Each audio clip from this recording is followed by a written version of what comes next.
Some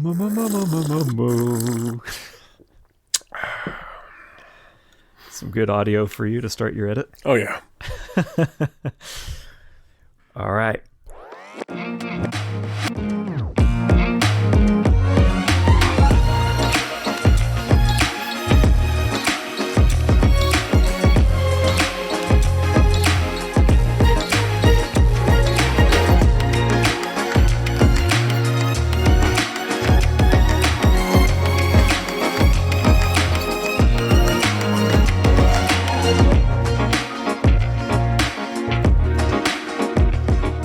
Whoa, welcome, one and all, to a brand new What Was That Called? Again, my name's Thomas. Will is my name. Freaky fresh Will is what we call him in the streets.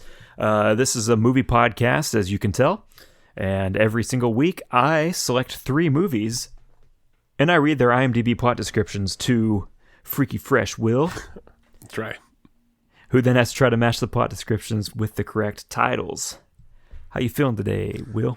I'm lubed and freaky on this Okay. Saturday evening. Yeah, we're doing a little different this week. We got a Saturday recording here. If you appreciated my not amazing retelling of the Endurance Expedition Yeah. on our pre-show, or if you missed it, you need to check out our pre-show if that didn't sell it already. Basically, if you're not willing to watch a 3-hour YouTube documentary about an amazing expedition, then listen to a 2.5-hour podcast. Yeah, a video which I never named, nor did I ever mention the name of the uploader. It's fine. It's fine. But that's fine. Yeah, they're not sponsoring the show, so we're not giving them The pre-show any though publicity. wasn't just about the Endurance Expedition, so it is like it is a shortened version of that. Yeah, there was some documentary. X-ray machine stuff and some Thundercats in and there some too. political boobs. Oh, politics. Yeah. Yeah. That'll make I think sense if you listen to the show. I think my phrasing was better. Political boobs. It was a woman who made the video. That makes it fair. Yeah. No, she's doing a much better job at what she does. Me being an idiot, and making a pun out of politicians being boobs, and also a thing about boobs in politics. That's where I was going for. Mine was more about a tongue in cheek. Well, that was a joke for the boys, we'll say. God, gross. Cancel me, please. I will say really quick up top here that if anybody's interested in following me, I set up a Blue Sky for myself, not for the podcast. Oh. I'm too selfish for that. That's fine. I haven't had social media in several years. I give it a week. We'll see. I'm not sure. I'm not sure how long it'll be either. But I do have a Blue Sky. It is at Thomas WWTCA. Oh, so it is for where the you pod. can find me. It is pod related. I mean, it's not. Yeah, it's not. It's what I meant was it's not a page for the podcast. Okay. Like it's not a what was that called again page. It's a me page. My handle just is related to the podcast. I see. Okay. Guess. So that's how is it over easier there? For people. I mean, so far fine. been- I follow 36 people Oh wow. in total. Okay. I found some of my faves. I mean, so far so good. A few things that I not to plug Blue Sky, which nobody knows about. I will say that a few things that I really genuinely do appreciate Yeah. are one, it's not like an algorithm. There's not an algorithm that's shoving stuff into your face based on what you like or dislike. Okay. You have your feed of who you follow, and that's what you see. That's nice. And so I'm not scrolling through and seeing like a random tweet from Shirley Bunghole who said I love something Shirley stupid. Bunghole stuff though. I mean, they're pretty good, and I do follow them, but I don't yet, but I'm not seeing their stuff like unwarranted. right, yeah. I prefer and unwarranted Shirley Bunghole though. It's like a nice surprise on your feed that you weren't expecting. Yeah. So I appreciate that, and I really appreciate there's no ads. It's That's just surprising. How do they pay for them? How does this thing run? How does it? It says so according to the Wikipedia page, because I also looked into that. They do not. Supposedly, they do not sell off any of your data. Okay. whatsoever. They do not like garner your data and sell it off. The funding comes from like donations, and there has been, apparently, according to the Wikipedia page, consideration for like some kind of a subscription based thing that doesn't exist yet, but there was talks about it. Okay. But it is, at least as of now, it is like decentralized. It's like open source, like everything, Nice, all that good okay. stuff. So I've heard about it. So yeah, I mean, it is what, I mean, I'm not saying it's an amazing site. It's what Twitter was at one point, minus the ads, which is a plus. Yeah. To me, so that's what more my take is about what social. Oh, drinks check is starting early. Not to cut you off, Will. No, what were you saying? To me, it sounds more like what social media used to be, where it was just about being social. Whereas now, social media has actually become consumer media, where it's all just about consuming shit. Yep.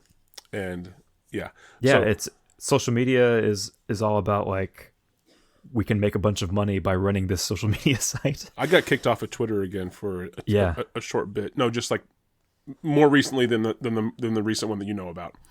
It was just for a day though, because their algorithm or their filtering process messed up. I told Burger King. Well, I didn't tell Burger King. I said I hope Burger King dies. That's what I said. Yeah, that's not a threat. Well, I meant it as a threat. I meant it as a threat. Well, in a hopeful manner. Threat then. But you're right. But I was kicked off for supporting violence towards someone. That's per Twitter's rules that they send you for kicking you off, for banning you. And I argued, because you can appeal a ban. Yeah. And I argued that Burger King is a business, not an individual, so it doesn't matter. Yeah. And it worked. I actually got reinstated within 24 hours. So that happened to me on Reddit once, like a year or two ago. Mm-hmm. I talked about how people could snip the valve stems off of the tires of ICE vehicles. Mm-hmm. It's just a fact. And I got my account got locked for, I forget how long. Like it was really short. Days. Like maybe 7 days. It might have been 7 days. I can't recall. Yeah. But they marked me for like violence, inciting and violence. I argued. I argued. I said that's not inciting violence. That's vandalism. Well, but also, if your statement is what you just said, you were not saying people should snip the valve stems off. You were not. I don't remember how I worded it. I might have. Okay, well, but still, that's not violence. That's vandalism. It's destruction of property. Yeah, so it's not. It's which isn't violence. Yeah. So that was what my argument was. This is not violence. But my you should argument, not ban me for violence. Every time that nearly happened to me, because Reddit mods are also fuck faces, and they all can fuck off. But anyway, whenever that happened to me several times on Reddit, my argument was always that I was not. There was no call to action in my phrasing. I was simply stating a fact. I said these people could get stabbed in the knee with a screwdriver, and that would immobilize them. Yeah. I didn't say I hope someone stabs these people in the knee with a screwdriver. Sure. Yeah. But then, even again, beyond that, I never said anything violent. No. Even, I'm not talking even about you. I'm talking about like the reasons I have been banned. I understand. From Reddit. And I'm talking about me. And I always won the argument too, but I always said, no, I wasn't inciting violence. I was simply stating a fact that, Yeah. Like one time. They didn't retract my file, even though I didn't say anything violent. Well, of course not, because Reddit mods are fuckfaces, and they've only gotten worse. I've been permanent banned off of Reddit for almost a year and a half now. Yeah, but I would also use that same excuse whenever I said several times as a verbal middle finger to people. I would say, "Have you considered swallowing 9 gallons of liquid shit?" And then I would get kicked off for, whatever. And I would say, I didn't say they should swallow 9 gallons of liquid shit. I've asked them if they have considered it. It's very different. Yeah. But anyway, so Blue Sky sounds like a better place is ultimately what I'm saying, what I'm getting at. I think so. Yeah, no, I have a positive first 8 hours so far, I think. Oh, fresh. This is super fresh. Okay. Yeah. So it could still take a turn. Here we go. Anything could happen. But yeah, I follow who I want to follow. That's good. I don't see the things that I don't want to see. And that's how censorship should be. So far, it's all upside. Yeah. Yeah. Well, I mean, it's a private company, so they have the right to. Well, and you're a private individual. As a libertarian, they have the right to censor or not censor what they want as a private business. Sure. And you, as a private individual, have all the right to live in whatever bubble you want to live in. Yeah. I'll follow the movie people that I want. Honestly, that's sometimes a pretty violent place on Twitter, too. To be fair, I do follow NPR as well, so I do have a little bit of news, but I don't see any Socialism 101 right there. Yeah, that's right. Yeah. Well, I follow Mamdani as well, communist. and the DSA. So, drink check, Will. Yeah, what are you drinking over there? What did you already open? I think we got a segment to get us out of this rut. I cracked open myself a can of delicious Waterloo sparkling water. Hold on, wait a second. We didn't put a pause in after drink check, so I got to put the drop in here.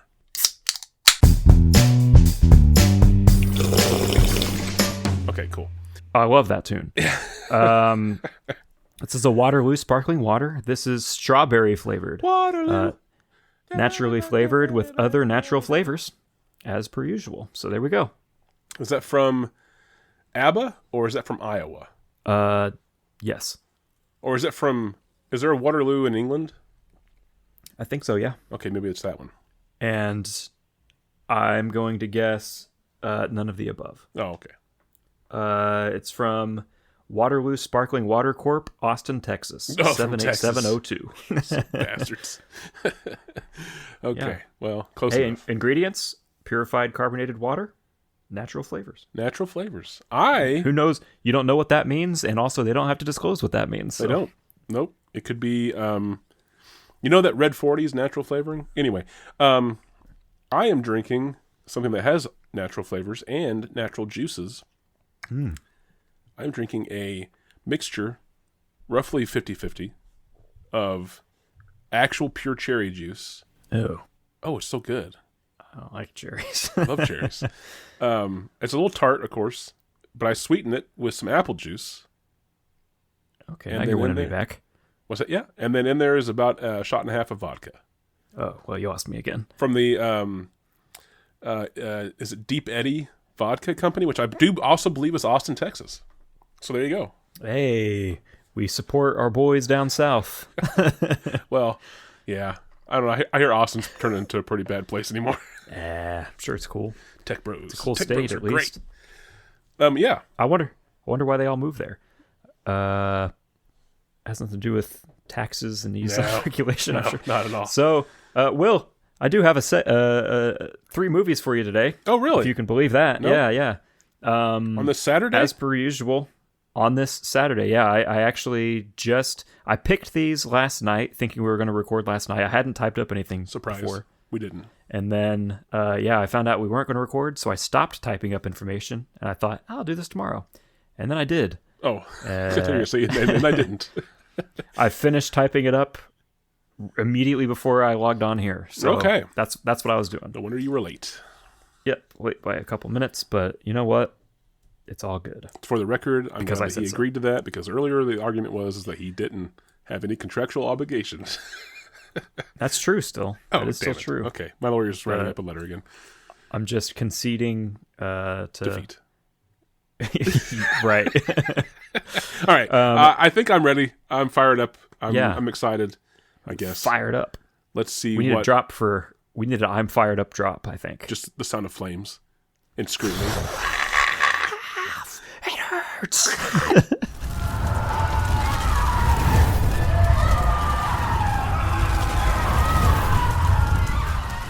Yeah.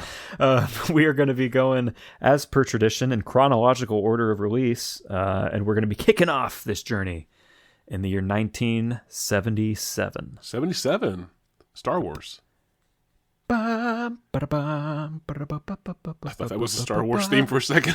That's what I was going for. Oh, no. Yeah, I meant to say that was highly accurate, Sean Williams. Congrats. Oh, thank you. Have you ever heard the Star Wars theme?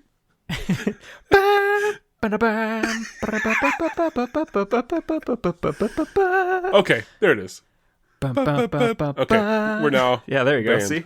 We got. I was at the... YouTube kicked us off. That's fine, I think. I don't think the only people that are watching us on YouTube are people who are commenting that your video has 0 views. Okay, got him. So Trapped him in 19... in the trap of 1977. 77. Nope. I'm ready. Your synopsis, as it's written on the IMDb page, is as follows. A couple is terrorized in their new house, haunted by the vengeful ghost of the woman's former husband who possesses their young son. Oh. At first, I thought we had already done this movie. But then the young son part came in. Maybe we have done this movie. Nope. Okay. Say it again. Okay. It again. Okay. So this is 1977. And this is about a young couple who move into a new house that is haunted by the former owner whose husband possesses their younger child. Yeah, so it's kind of weird. It's slightly confusing, I think, how it's worded. So it's, you got most of it right, though. A couple is terrorized in their new house, haunted by the vengeful ghost of the woman's former husband who possesses their young son. Oh, not the owner. The woman. So the woman remarries. Woman's former husband. Yep. So it's a young couple. Yeah. And she remarried, or at least she finds someone else. Maybe they're not a couple. Or new partner. Not married yet, yeah. So is the child his? That's the question. That is an interesting question, and I don't think it's made very clear. Say the in the wording say the of this. line about the child again. The vengeful ghost of the woman's former husband who possesses their young child. But it doesn't. Yeah, it's not clear on whether it's the dead husband's child or if it's the new husband's child. Yeah, I'm going to assume it's the dead husband's child. That's kind of what I would guess too, but I don't know. Because I can't imagine that the new beau has been around long enough to have child and child grow up. Mm-hmm. I'm taking this as like the former husband has passed recently. So you think this is like a "I'm your dad now" situation from the new fella? Yeah, this is in the era of "Now I'm your dad." this is the "Now I'm your dad" era of cinema. Yeah. In the 70s, wasn't that a conversation in the 70s? Sure, where why not? I'll buy it. Yeah, that was like half the plot of Star Wars, actually. Yeah, I'm your dad now. It's actually revealed as a twist. Was I'm your dad now? Yoda. Oh, sorry. No, not Yoda. Darth Vader. Like that's the whole plot is that he's his dad. Yeah, but he Spoiler knows alert, that he knows Darth Vader was his dad. So doesn't? he tells Luke that I'm your dad now. Oh. He is now Luke's dad. I thought it was Han saying that to Luke. Because doesn't Yoda know that Luke is... I've never seen Star Wars. No idea. Yeah. I've heard about it a couple times. Play the theme song Somebody again. has hummed the theme to me before, and I'm guessing it sounds something like that. That's one of the Star Wars films, right? Okay. Yeah, 77, new couple, new house haunted by her former husband who possesses their child. Yeah. Okay. New house, new haunting, old child. That's right. It sounds interesting. I'm curious. I think we've done this before with an object. It was like an object in a house that possessed someone. But I'm curious how the child gets possessed. And why now? Like, why the new house? Like, what about this house was the late husband spiritually attached to? Yeah. Like, you would think that he would have just possessed the son as soon as, like, the new guy came in. I wouldn't think that. And I don't like you thinking I would. I apologize. Unless there is some kind of, like, object. This is post Exorcist. He has, like, a football that his dead dad gave him before he died. So he's attached to that football. No, he's playing. He's playing football with the new dad. I was thinking he gets tackled, and he tackles the spirit into the son. So he's not really possessed like a possession as a traditional sense. He's trapped in the son's body. He gets forced into his son's body via tackle. Yeah. Okay. Next film, please, before we get too deep in the woods. The son is like, Nancy, it's me. I'm stuck. Help me! Stop fucking Ted! Damn it! It's like this 6-year-old kid That's what I want. I want like a Shaggy Dog scenario where the kid just talks deep all of a sudden. Or Baby Cop, I guess, too, is the same story there. Oh, yeah. That's true. But a lot of cigarettes in that only one. it's like Ghost Dad. It's Bill Cosby's Ghost Dad, Oh, God. mixed with Shaggy Dog. and Baby Cop, I guess, more than Shaggy Dog. Yeah. Excuse me, Cop Baby. Cop Baby. Is it Cop Baby? Yeah. It was Cop Baby. You're right. Yeah. Yeah. Moving on. Film 2. To 1987. We jumped forward 10 years for those keeping track at home. And your synopsis for the second film from IMDb reads as follows. A manic depressive artist survives a suicidal fall only to be possessed by a murdered gangster who uses the artist to seek vengeance on those that ended his life. Ooh. That's very interesting. Yeah. 87. Bingo. Did you say manic depressive artist? Yep. Correct. Survives a suicidal fall. Yep. Only to be possessed by a gangster who seeks vengeance on those who killed him? Yep, exactly right. A murdered gangster. Wow. Yep. Again, why this... how is this... I think I could see this being very problematic very easily. We're getting a little fast and loose with the whole possession thing.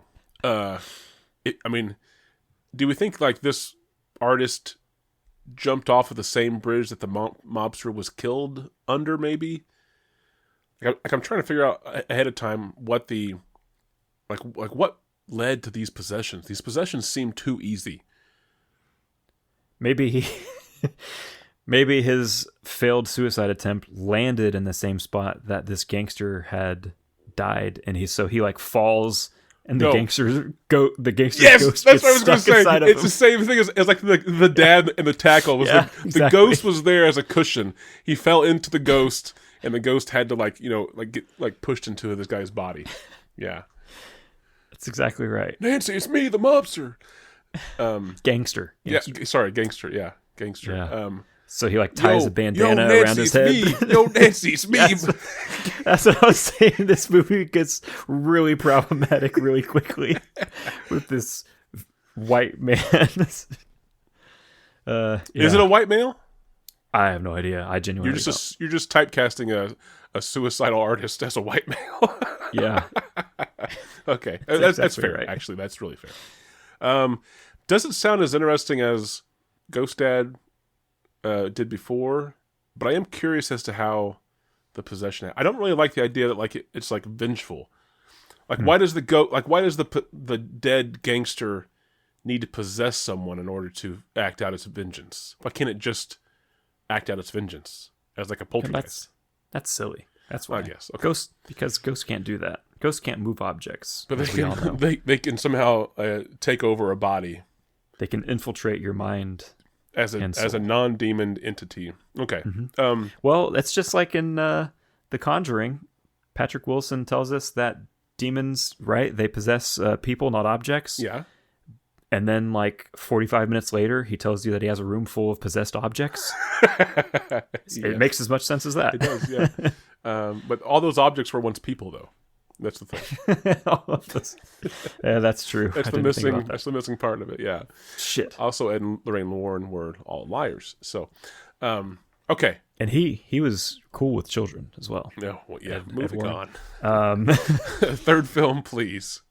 Our third film this week is gonna come flying towards you from the year 1991. 91. That's right. Yep. Casper. We'll see. Your synopsis for this one? I don't know. Okay. Whatever, find out. Your synopsis for this one reads as follows. A woman trying to recover from a sexual attack is locked in a posh apartment with a corpse of the very man she's been dreaming would murder her. Whoa. She tries to hang on to reality when objects around her seem to come to life. This is fucked up. Holy shit, this is awesome. In a weird way. 91. Yeah. Yep. A woman who survives a sexual attack Yeah, she's trying to recover. She's recovering, attempting to recover from a sexual attack. Finds herself locked in a room with the corpse of a man she dreamed about murdering her. Locked in a posh apartment. Oh, not just any room, a posh apartment. Yeah, with the corpse of the very man she's been dreaming would murder her. And what was the end? What was the end of this?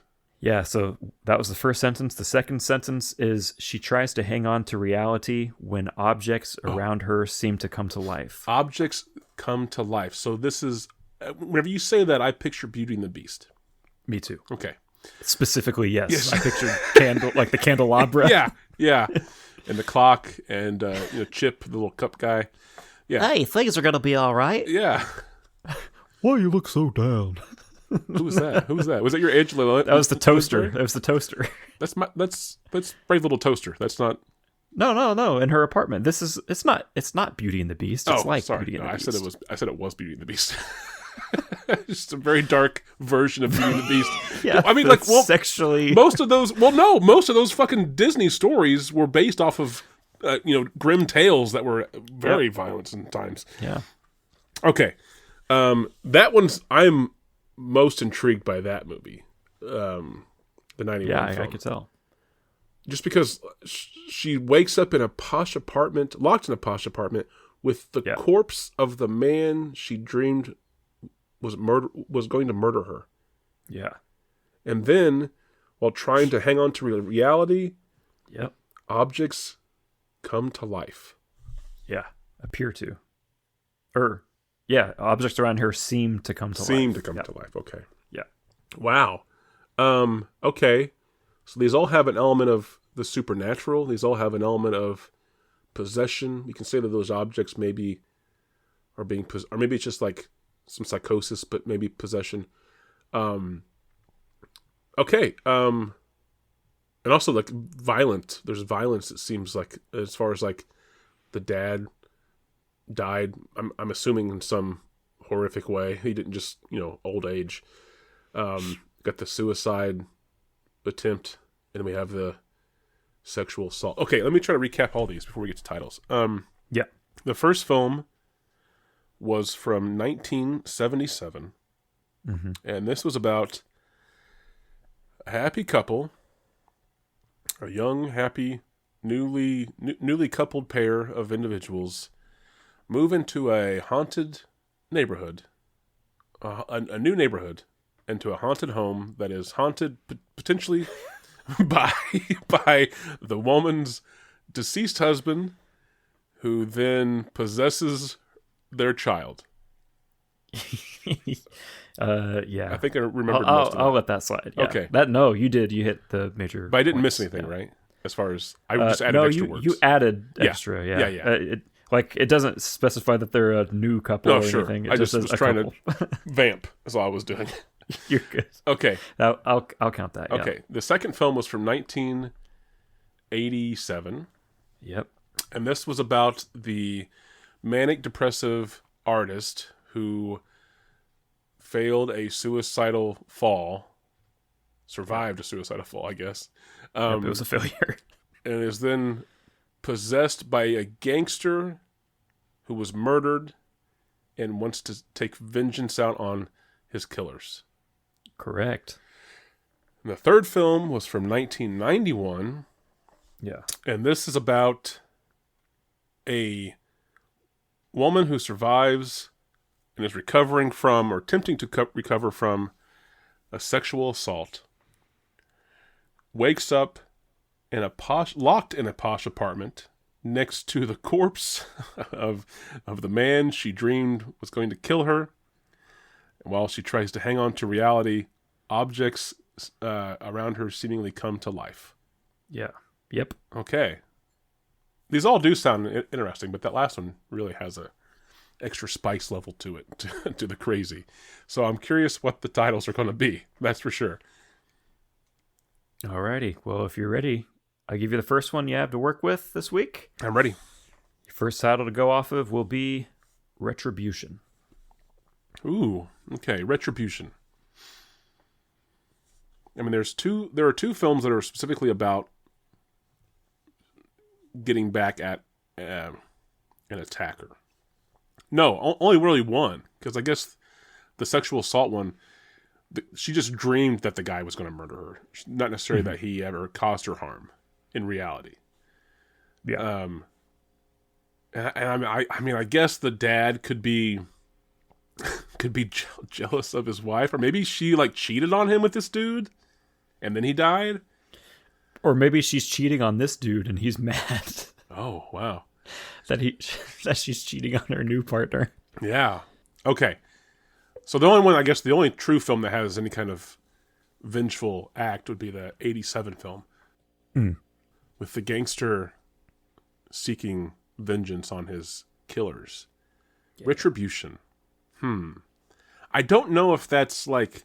Retribution like doesn't have the edge to it that I feel a gangster revenge film should. So I can't really say yet that I'm happy to put that one there, even though it seems like the only one that fits. Yeah. 91, that feels like a 91 title. Retribution. It seems like the era of films where we wanted a movie to sound smarter than what it was, even though it was just a genre Retribution. Yeah. Rated R. Rated R. It's just a genre film, but we're going to make it sound a lot headier than it is. It's only a genre film. Yeah. Rated R. That's the tagline for the... Yeah. It's not as deep as you think. Rated R. Okay. But I mean, it is kind of a fucked up movie. Retribution. I don't know. And then I don't feel like it goes with the 77 film. So I really don't know where I'm going to put this one yet, confidently. So next title, please. Alrighty. Moving along, your second title to go off this week will be Shock. Oh, man. Shock. I think I've seen Shocker. I think that's a movie. Yeah. Is that the one about the guy he's getting like the electric chair and he doesn't die? Yep. Okay, yeah. Correct. Wes Craven. Yes. So this is not that. This is the prequel to Shocker. Shock. There's Shock, Shocker, and Shockest, and that's the trilogy. Shock. I don't know. I mean, maybe the kid like sticks his finger in an outlet and he gets shocked, and that's how he gets possessed, like a near death thing. He kind of temporarily crosses over. There's shock in... I don't know how to really say that the 87 film fits shock either. Now, the 91 film has shock in it. I mean, sexual assault, a dead corpse. You're locked in we don't know why you're locked in this apartment yet, at least not per the synopsis. And then also, like, as you lose your mind, objects come to life, seemingly. That would be shocking. I don't know if it's just shock, though. Shock. I don't know where this one fits either. Retribution and Shock are wildly different titles. True. Okay, third title, please. So far, zero confidence on any of these. The third and final title for you this week will be Scissors. Scissors. Now, there is an artist in the second film. Yeah. So there's that. A kid could run with scissors. Yep. Scissors. Scissors could be one of the objects that comes to life, seemingly. That's very possible. Scissors. Okay. Retribution, Shock, Scissors. Yep. 77, 87, and 91. Which really the 87 and 91 film is like the same era. Like we're talking like, VHS rental era. Yeah. Retribution, Shock, and Scissors. I don't know. That'd be a good album title. Retribution, Shock, Scissors? Retribution, Shock, and Scissors, yeah. I like it. What genre? Country? Ska. Yeah, I can see that. Okay. Retribution. Yeah, so temporarily, just to put it somewhere, I feel like that has to go with the one about the gangster getting revenge.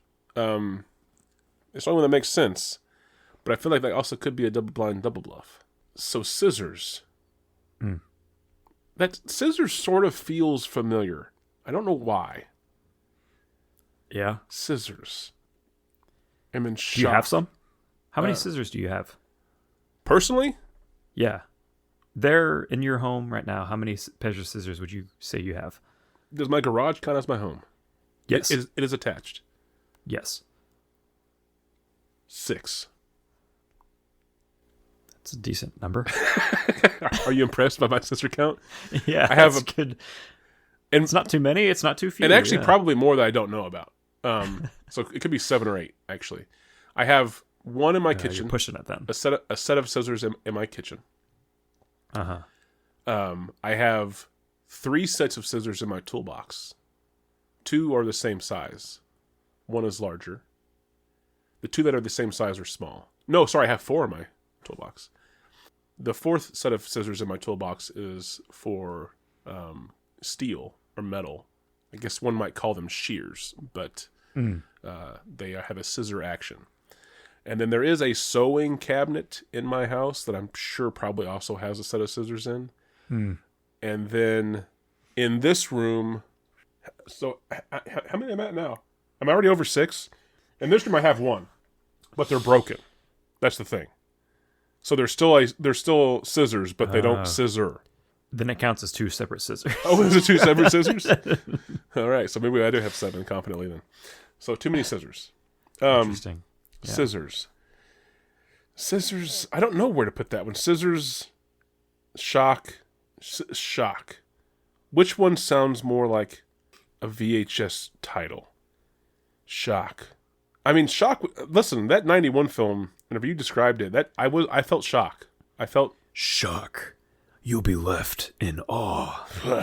Rated R. Rated PG-13. Rated G.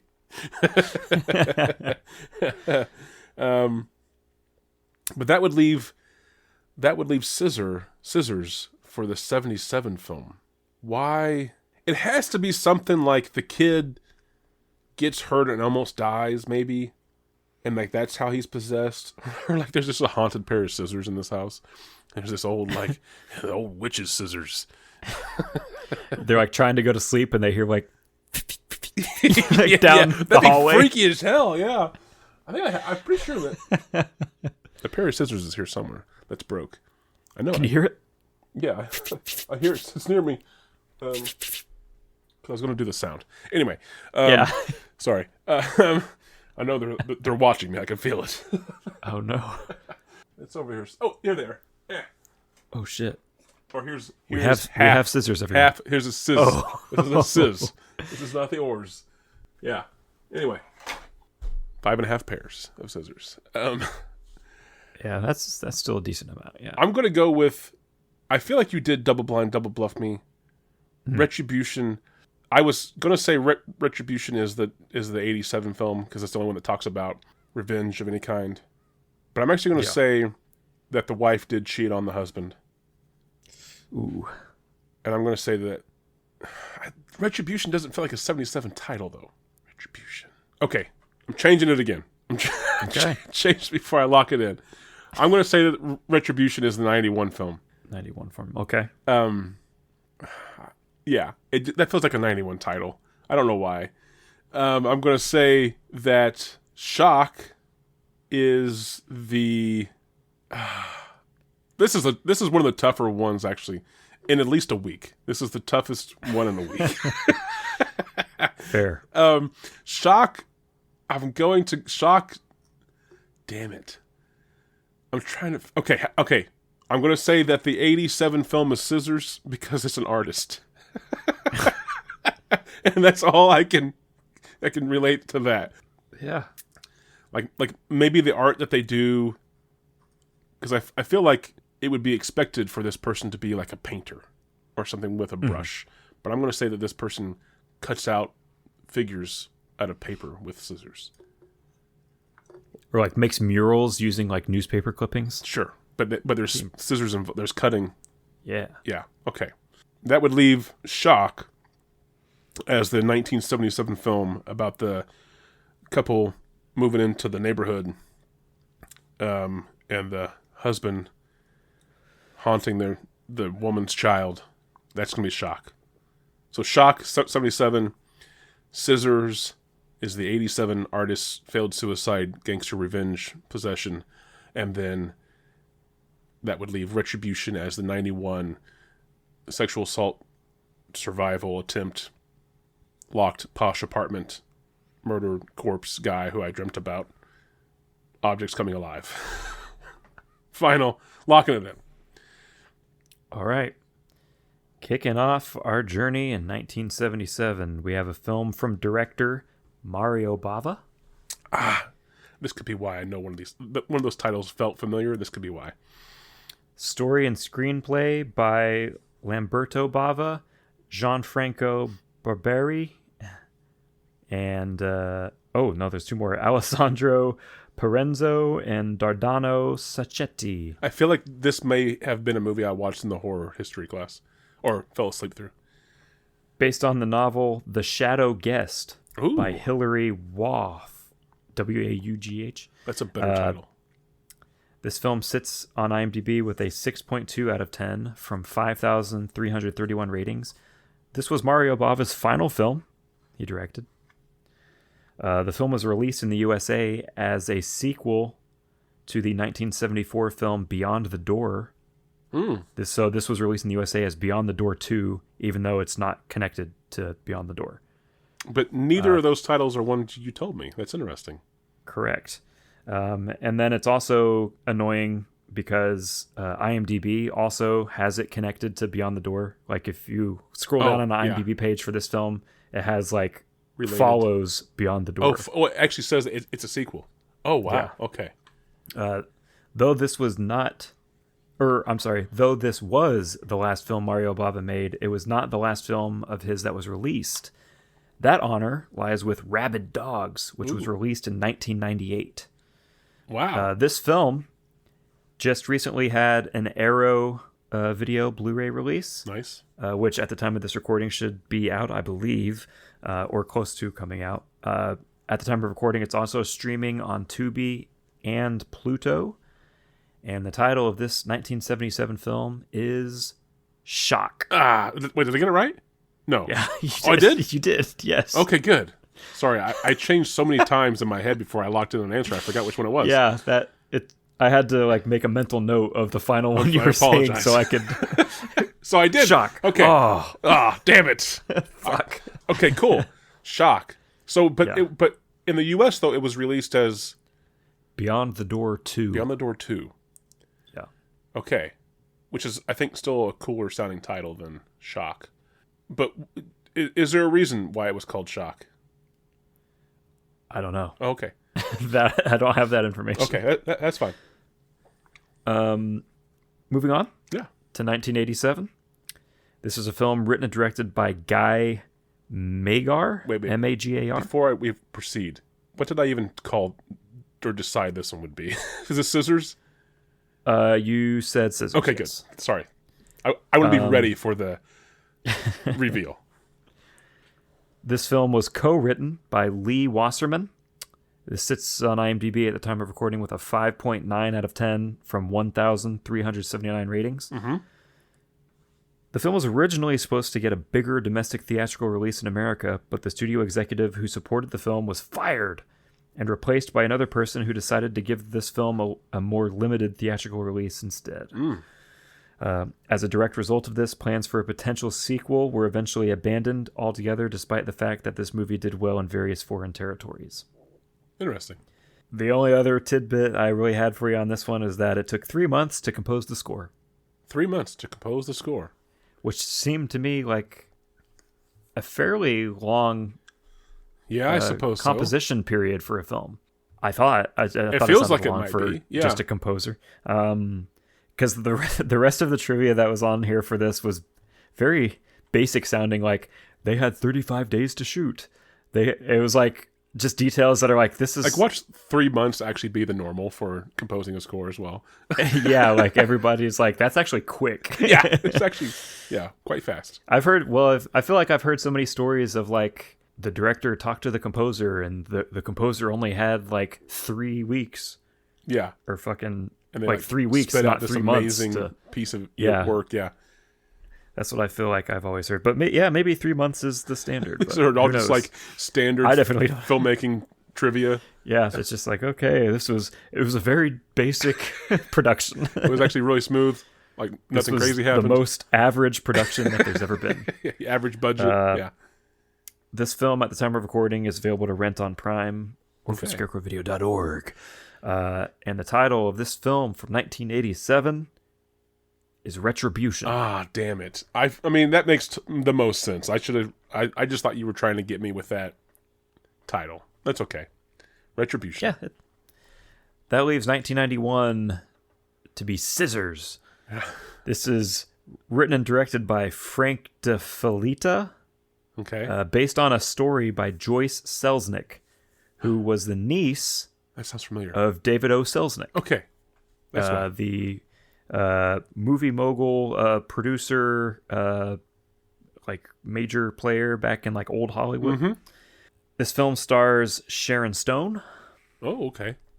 pre-Basic Instinct. Yeah. She hadn't like quite broken out yet. This was a year before Basic Instinct, and in fact, in 1992, Basic Instinct came out and was a big hit, and because of that, in Germany, this film was retitled as Final Instinct.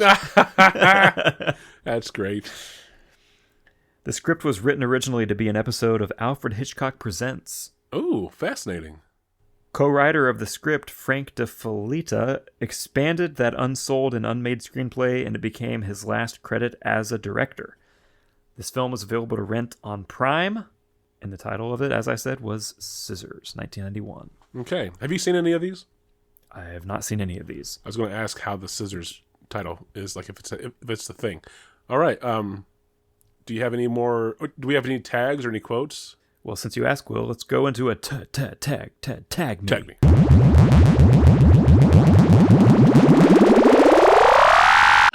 We have, starting things off in order, as always, with shock. Quite a few tags for this film. We have Death of Husband. If you can believe that. Yeah. I could see it happening. We have Psychotic Woman. Okay. Psychotic Killer. Ooh, is she the killer? Is that what they're trying to say? Maybe. Dead Body Hidden in a Wall. Ooh. Oh, wait, hold on. Dead body hidden in a wall. Yeah. Oh, my mind went racing with that. So Yeah.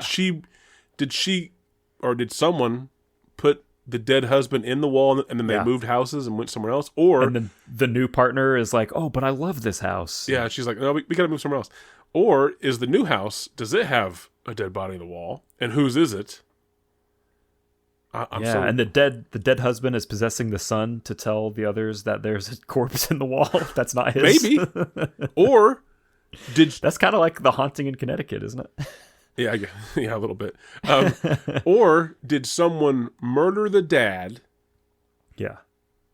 Put his body in a wall of a house, put the house for sale. The now widow and her new lover decide to move into this new house, unbeknownst to them that her husband is buried in the walls, and that's how. Again, the kid touches an outlet, and is connected both in this realm and the other realm with his dad in the wall. And the whole story is just the dad trying to say, "I'm in the wall" by the staircase. Yeah. Yeah, and they're all just like, "Oh, Johnny, you're so silly. Yeah. Dinner will be ready in 45 minutes." New dad says, "I can't love you like my old dad." Or what if this is like that movie Here, and it's just like we see the opening is the body getting put into the wall, and it's the husband, and then we just stay on the house in that room where the body is and watch the family like live. That would be awesome, actually. And we see the boy become possessed by the dad. I haven't seen Here yet. No, I haven't either. It's thinking, on like Netflix or something, I think. I was thinking maybe it was more like, isn't there like a Jack Black movie called like This House Has a Clock on the Wall or something like that? Yeah, The House with the Clock on the Wall. Eli Roth directed. Yeah. Yeah, maybe it's that, but only it's This House Has a Body in the Wall. Has a body. This house has dad in the wall. Honey, I'm stuck in the wall. Yeah. Okay. Body in the wall. Body in the wall. That was the last tag. We have Shock Treatment. Oh, shock. Okay. Shock treatment. Yeah. Oh, because I'm gonna assume that they think the kid's like lost his mind or something. Okay. We have boy in a tree. Body in a wall and boy in a tree. Is he? That makes me think he's actually inside the tree, not like climbed the tree. Yeah. The boy is trapped in the tree, possessed by the dad who's trapped in the wall. And they're trying to tell new dad that where each of them are at. He's trapped in the car. The mom's trapped in the bathtub. Mom's trapped in her mind. She's delusional now. Yeah. She's lost everyone. Yeah. Let me get a couple more of these in because this is a good one. I mean, this movie has like good tags. We have Disembodied Hand. Okay, that's kind of cool. We have Sanatorium. Oh, okay. So someone does lose her mind. Woman on a Swing. Jealous Son. And let me get one more here. We have well, how about two more? Possessed by a Dead Relative. Okay, fair. And yeah. we have Decapitation. Decapitation. Wow. Yep. What? And did you mention the rating for this movie? What a film. What a picture. What a picture. It's rated R. Rated R. Okay, cool. It is rated R by the Motion Picture Association of America. Okay. Fascinating. I'm in. Retribution, 1987. It got an 87R. I will say that up front. The tags for this film, a lot fewer tags. But to name a few of them, we have Supernatural Serial Murderer. Okay. We have Gambling Debt.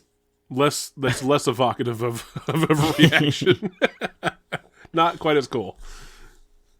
We have Demonic Voice. Put it all on black. Disembowelment? Yeah. Wow. Los Angeles, California. Okay. LA Picture movie. Painting. Picture painting? Yep. So they are an artist. Exactly what the basic Yep. thing that you said. Hopefully it's not. Here's one more. We have Sliced in Two. Could be by a pair of scissors. Very well could be. In Retribution. Retribution in Retribution. Retribution has a scissor kill. That'd be great. Moving on to Scissors.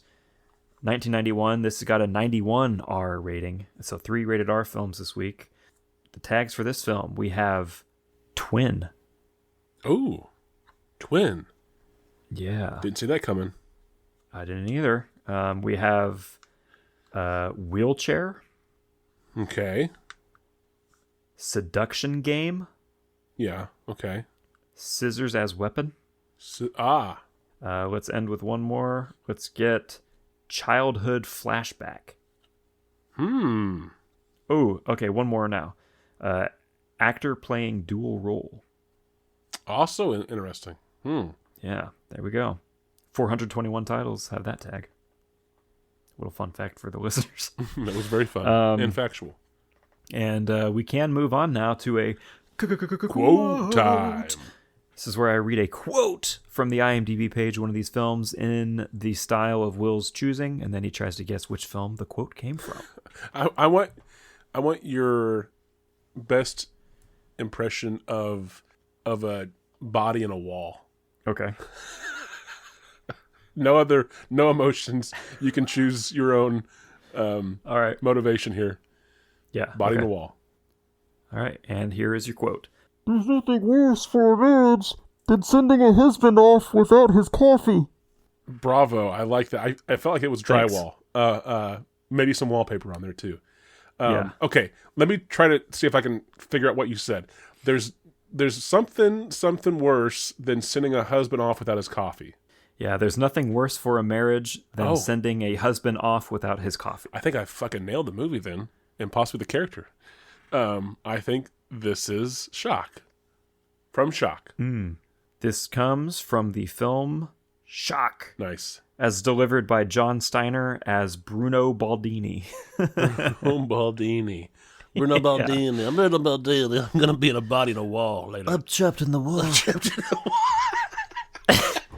Honey, get me out of this wall. I think just a couple weeks ago, we ended up going down a long rabbit hole of mobsters, Italian mobsters on a train, and now we're going to go into mobsters in a wall.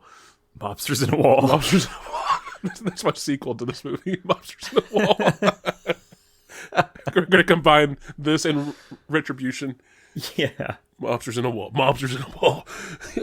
Frankie, where you at? I'm next to you, boss. I'm over here.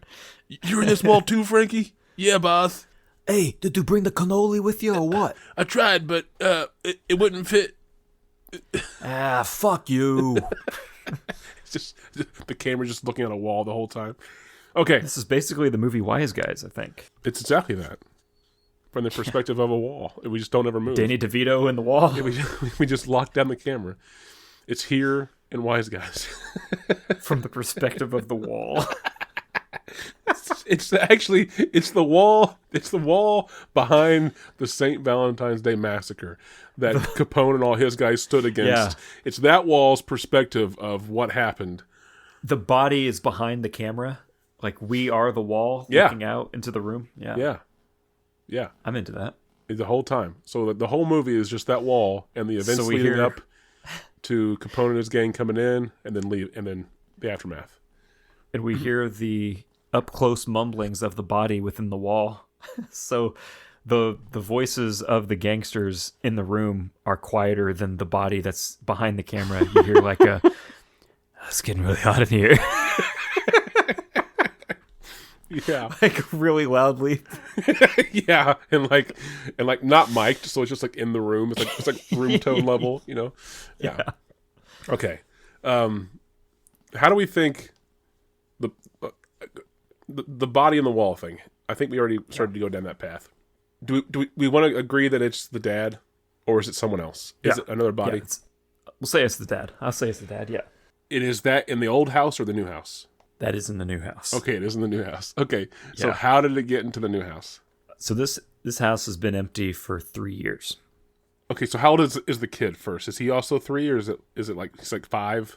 Yeah, I was picturing. I actually think I have an answer for this because I think if you want an honest answer, because I think one of the tags was like 7-year-old boy. Okay, sure. Okay, like so he's 7. So if the house has been empty for 3 years, then he was roughly 4. He was 4 when his dad died, I guess. Yeah. So murdered. Yes, a gangster killed his dad. Okay. And they're like, Bobby, what the hell did you do? He's like, hey, this fucking mooka, he was running his mouth. He owed me like $4,000 on the prize fights. So I fucking stomped his guts out.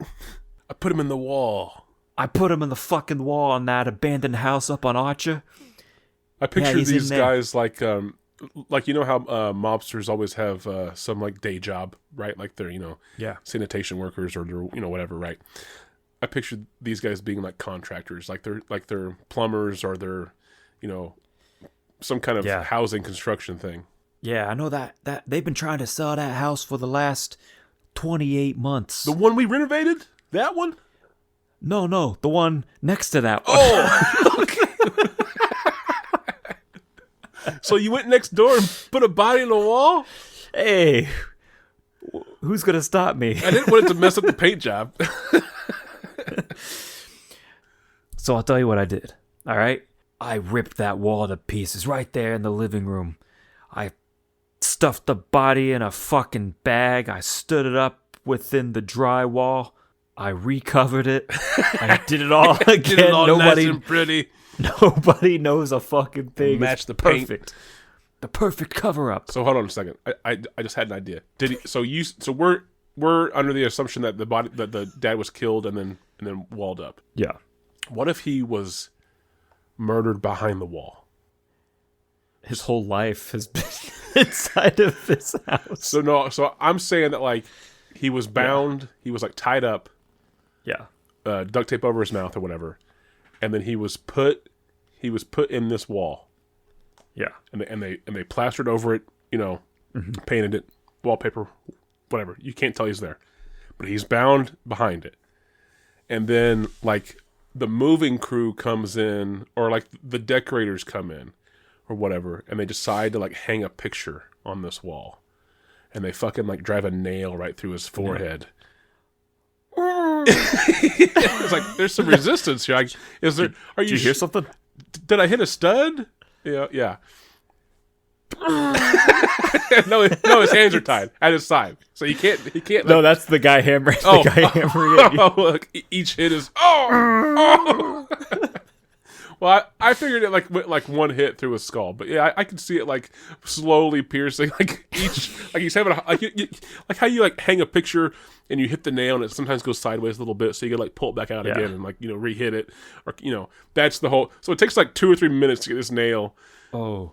We see like the shot inside it, like it cuts to inside of the wall, and you see like the nail go through his temple and like out his fucking eye or something. Oh yeah, well that or like we've cut the wall, I guess to where you can see all the layers, right? So you see like the wallpaper layer and like the drywall plaster layer and like the wood, and then you see him, and you see like the nail like inching towards with each pound, inching towards his skull, and then finally it hits and what was that? or like the music's up really loud because like they're in there like decorating and shit. The other guy is like eating a sandwich. He's like, "Well, I fought it." We bopped it now. What the fuck are you doing? Yeah, that's right.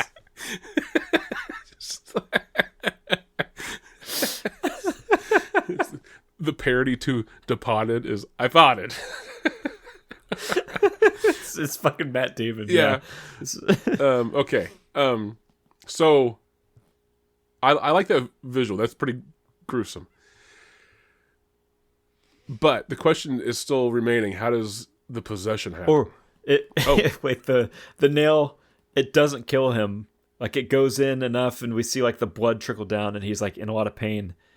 And the guy like puts the picture up there and he's like, I don't know if this is gonna hold. And it's like wiggling around, and so he like takes the nail back out and he grabs a fucking bigger one. Oh yes, yeah, yes. Okay, so what was your question? Sorry. How does the possession happen? I don't like that picture, Mommy. I don't give a good goddamn. It's gonna stay. It was in this house before we were. So yeah, his blood like trickled down into the power outlet. Okay, so we're bringing that back, like down the wires, and so like the kid, because American outlets are like, or plug-ins are like the least safe of all plugs in the world. In at least the developed nations, yeah. The kid is like plugging it in, but his finger touches like the metal on it, and it shocks him, and so we get like a blood wire to boy finger transfer. Or like leading up to this, there's always been like issues with the power in this room. Maybe like the lights flicker, or or like things turn off and turn back on, and they can't figure out why. Like they've had a guy in to look at the fuses. It's not that. Yeah. So then fast forward to this moment where the kid goes to plug something in. He makes that connection. So, okay, fine, I'm with that. But now I think that's in like the first half of the film, right? Yeah. So then it's how do we convey the information that the boy is possessed by his dad to we go his mom immediately his new dad. To the boy's POV. Yeah. We hear him like, what the hell? I'm out of the wall. He looks at his hands. Why am I so short? What the fuck? Yeah, it's like a float down. And he's like runs into the. So wait, pause. How long has the dad been in the wall? It's 8 months. I'm just trying to replay this part of it. I forgot about this. Dad went missing, and then mom found a new guy and decided to move. In 8 months. In 8 months. Yeah. Okay. Because I assume that dad has been dead this whole time. Right? Yeah. Okay. Yeah. But then now he's possessed his child, and he doesn't know this. Yeah. So from his perspective, he's just waking up in a new house. Yeah. And he goes like he calls out like, Kathleen, where are you at? Right? Yeah. Just thinking like he's in a house, like whatever. So maybe he like stumbles around and sees like pictures outside, of them or something. She's like outside, like hanging laundry up on the clothesline or whatever in the backyard, and she hears like Kathleen. So the kid's voice is still the kid's voice. And she's like, what the fuck? Like, is that Johnny? She like goes inside. He never calls me by my name. And he's like, oh, Kathleen, I don't know what's going on. Where are we? Whose house is this? Yeah. All I remember is a guy farted. Damn, you're looking good. I missed you, baby. Yeah, and she gets like pissed off. Yeah. She smacks him in the face. This is like the 70s, and so there's like she like beats him. No, I think she has new dad do that, right? Yeah, she's like, Tony, and he's like, the fuck you want, woman? He's just abusive too. He comes down the stairs like an empty beer bottle, like tumbles down the stairs behind him, and he's got another one in his hand already. Okay, wait, hold on a second. So what drew Mom into this guy as far as a love interest? So he comes down the stairs, and we have a freeze frame, and it's like, wait, how did he get into this? And it has like a rewind back to where they met, and he was like fucking thin and dapper. 8 months ago. Exactly. or less, actually. She's like at the like local he's bar. The funeral director? Oh, sorry. I thought you were saying he's the funeral director. No. Like they held a service. Does she know he's dead, or does she think he's just missing? It's like after like 30 days they gave up. Presumed dead. Yeah. They were like, we could continue looking if you want, and she was like, nah. No, I've already met someone. 30 days, it's done. Yeah, There's so we like house. I close on the house next month. She's at like a bar, and like this song comes on the jukebox. Oh, right, and she puts her like martini down on the bar. She like wipes away her tears. And she turns around and looks, and we have this like slow track up. There's this dude with like fucking, it's like from his back. We're like looking at the back of him, and the camera starts down at his feet, and it like slowly like Bell tracks bottoms. up his jeans. No, he's got jeans with the bottoms like rolled up slightly. Oh, he has like a leather jacket on. Oh, and it like gets up, and it like it cuts to the front of him, and he like fucking combs his hair. He's got fucking fawn's hair. Yeah. And he turns around from the jukebox, and he's like, oh, this is what I'm talking about. He slams his fist down on the bar, and a beer bottle like slides into it.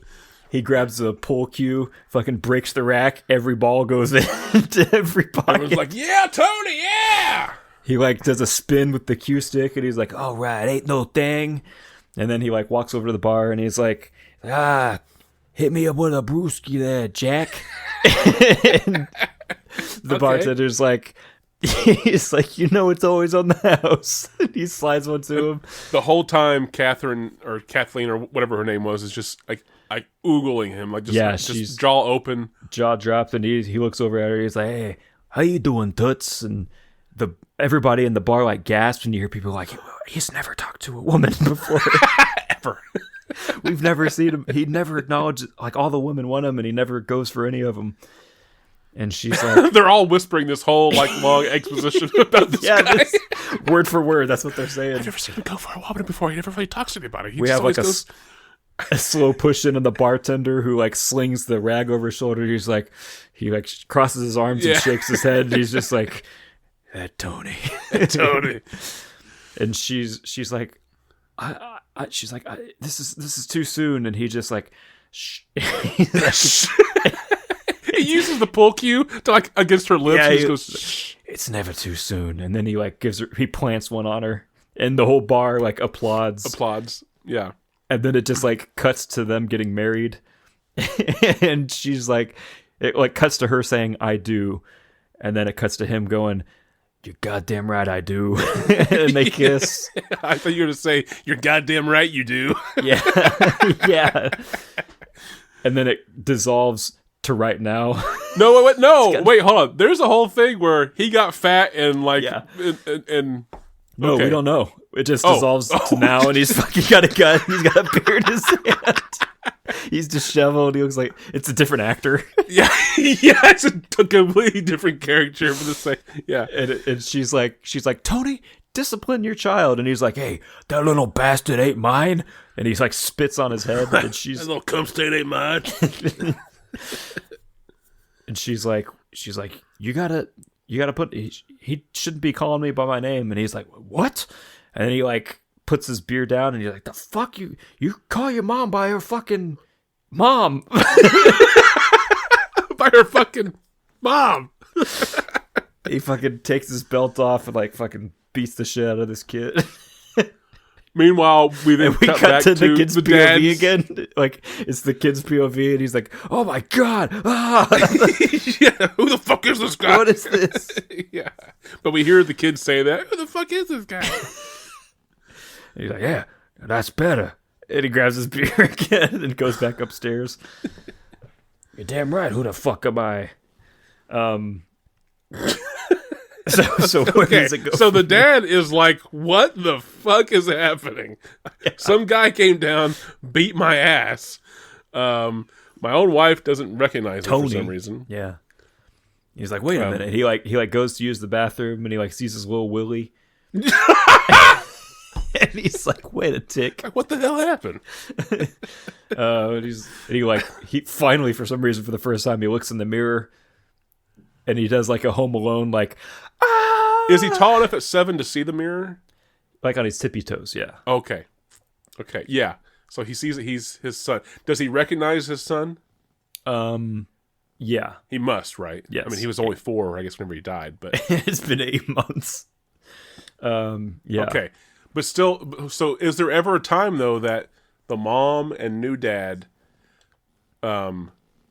believe or understand what's happening here? Yeah, not new dad, but the mom does, yeah. What happens to new dad? Does and how do we, like, what is the resolution to this possession? So is he just his son forever now? he has her uncover the corpse, the body in the wall. Yeah, okay. Yeah. Sure, yeah. Okay. He has to have her discover the corpse in the wall so he can finally be put to rest. And what happens to new dad? He gets his revenge. Does he put him back on the wall? He does like a zombies Halloween where he gets like drunk and passes out on the recliner, and then he like tapes him down and then like slits his throat. Oh wow, okay. As the little kid, uses right? Scissors. Yeah, he like punctures it with scissors and like snips across his throat. Oh gosh, it's like the crunchy. Yeah, okay. Yeah. All right. And then the mom and the kid, and she's apparently fine with that. He really let himself go. Yeah, he was kind of a scumbag anyway after the first 2 months. He wowed me with his hair and leather jacket, and that was like the end of it. The sway of his hips, yeah. Yeah, the sway of his hips. Okay, so now the kid, the dad's body's been discovered and properly buried. Yeah, and they put new dad's body in the wall. Well, of course, yeah, they have to replace the body, yeah. And then move out. Okay. It'd be weird if they stayed there. Yep. This is our home now. But was the kid aware of any of this while he was possessed? No, it was just like he was asleep. So then the kid just wakes up. The soul of the dad like leaves. We have like a good like a split or a glass moment where where whenever he's like dying in Anya Taylor-Joy's arms, James McAvoy.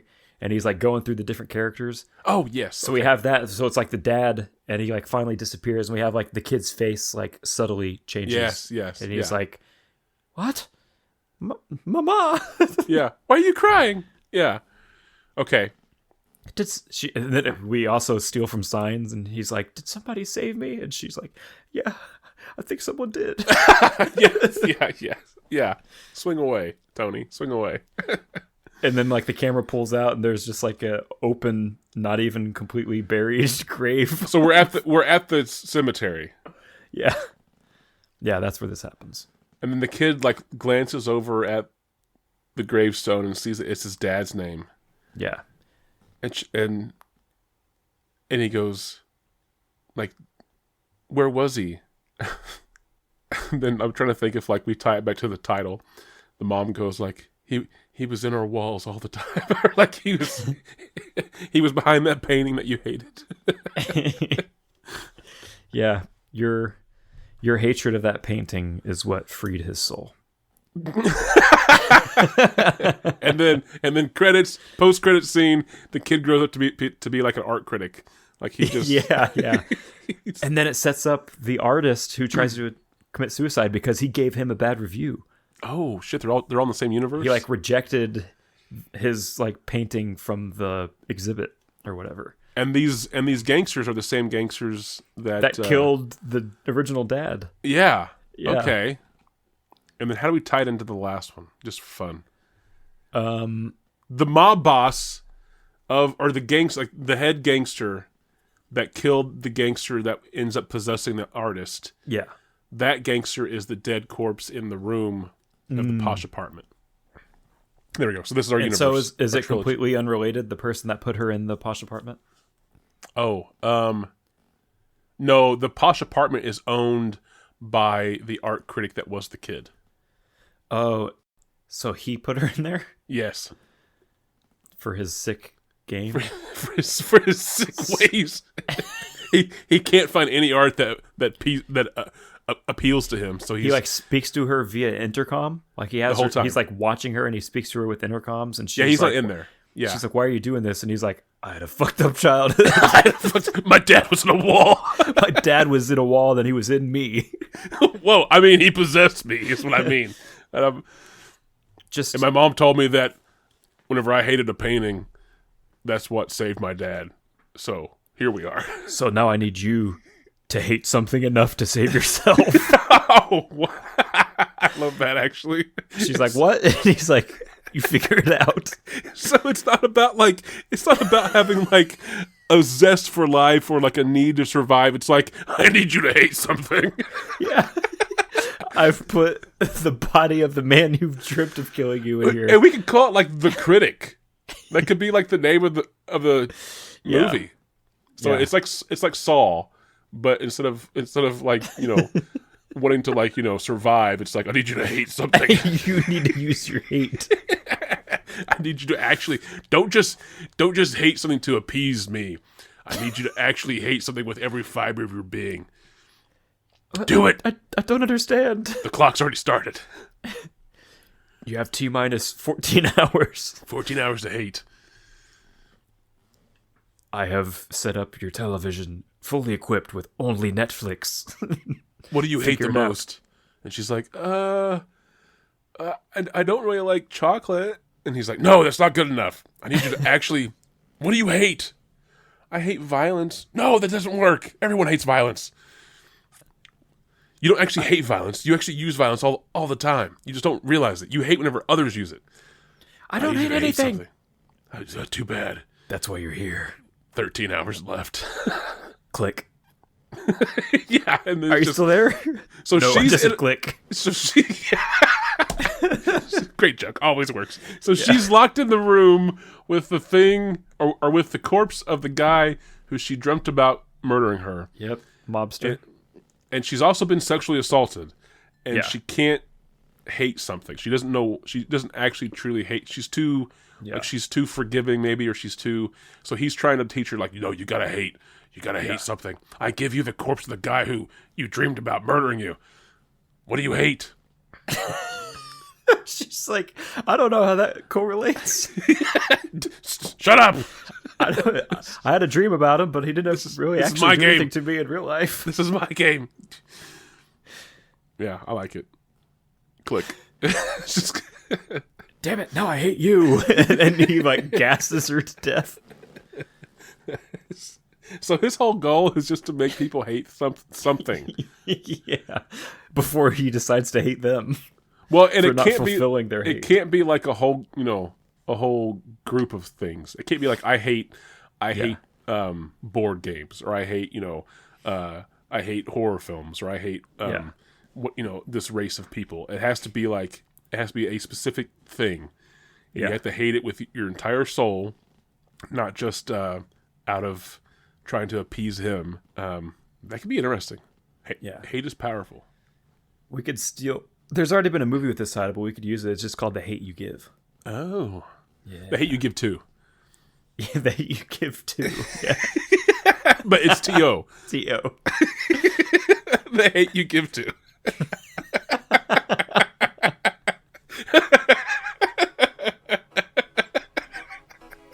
So stupid. Oh, God. Oh, there it is. What was that called again?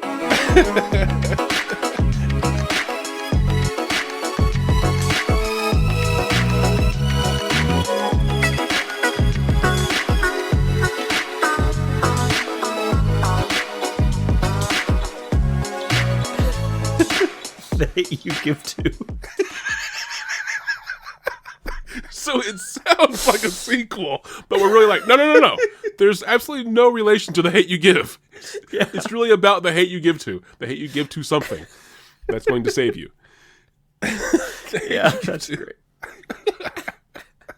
And that evolved rapidly from this whole other film to that. You're not getting out of here until you hate something. You hate something completely. I'm sure we're close to how that movie is. I mean, would it work if the thing that they land on is just him? Would he accept that as like No, an he's answer? like, you don't even know me. You can't hate me. Oh, maybe. That's kind of but that's Yeah. what I just said is kind of like the movie Homesick. Bill Moseley shows up with a briefcase full of razor blades. Yes. Yeah. And he's like, tell me the name of somebody you hate or whatever. Yeah. And whenever they do, he like slices himself with a razor blade, and Right. like one person is like, I hate you, and he's like, oh, that doesn't count. You don't even know me. I like it.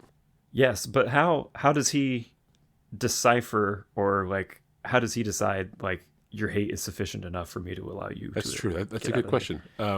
It's like clearly like she is pushed over the edge, and she's like, she finally has her thing. It's this like fucking stuffed teddy bear that like won't stop talking. And she's like, I fucking hate you, and she like no, it rips seems it like you're apart. annoyed by it. It seems like you're just annoyed. And she like grabs it with her teeth and like rips it apart with her mouth. She's like, I think that it would have to be something that I think if we're really going to go down this rabbit hole or this wormhole or whatever you want to call it, this black hole, it would have to be alive. No, it would have to be the hatred would have to be quantified in a way that it destroys the person who hates. There's a tank on the wall that has a meter, a hate meter. Hate meter. That like slowly increases. Hate-o-meter. No, I'm just saying that like if like for instance the teddy bear example, if that was the thing that we were going to go with, to know that it wasn't just annoyance, that it was actually truly hate, which would be really ridiculous to see a person do. But she sets it on fire to destroy it. But because she set it on fire, it also catches the room on fire, and she's still locked in. So like she's willing to destroy herself to show how much she hates this thing. That would be the thing that would have to qualify. She could like run over to the sink and like start getting water to put it out, but she's just like, I don't fucking care at this point. Yeah. Well, but if she puts it out, then that says that she doesn't hate it, you know? Exactly. Yeah. So she just like sits on the couch. She's just like, I don't even fucking care. Kill me. Yeah. Whatever. I fucking hate this. Yeah. I hate this fucking teddy bear. And all of a sudden, I don't care as long opens. as I can die knowing that it's fucking dead too. yeah. I don't fucking care. You've won. Click. But then as you the say door click? opens, it fucking the air. It Yeah. fucking blows Backdraft. The whole apart. the whole building explodes. Yeah. Yeah. There All you right. go. I like it. The hate you give to. You give to. Ah, that's great.